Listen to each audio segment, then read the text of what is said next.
हर company के stock की कुछ वैल्यू होती है। इस वैल्यू को हम मार्केट कैपिटलाइजेशन कहते हैं।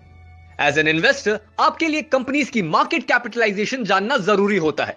क्यों? ताकि आपको अंदाजा हो कि एक कंपनी कितनी बड़ी है। This will in turn impact the risk associated with a stock.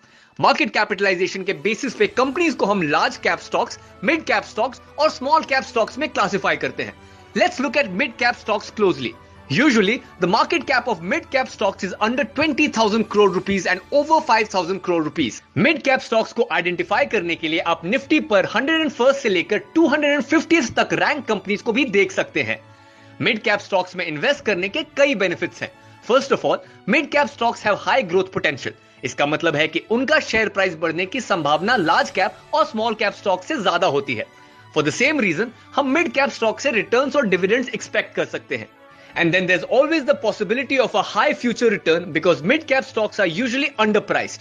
अगर अभी तक investors किसी mid-cap stock को overlook कर रहे थे, one day it can come into notice and its share price could shoot across the roof. For someone who invested in these stocks before, this means profits. You have to be careful though. Large cap stocks के comparison में mid-cap stocks carry a higher risk. Interested in investing in mid-cap stocks? India के top mid cap stocks के बारे में detail में जानने के लिए सुनिए एंजल ब्रोकिंग का podcast. Investments in securities market are subject to market risk. Read all the related documents carefully before investing.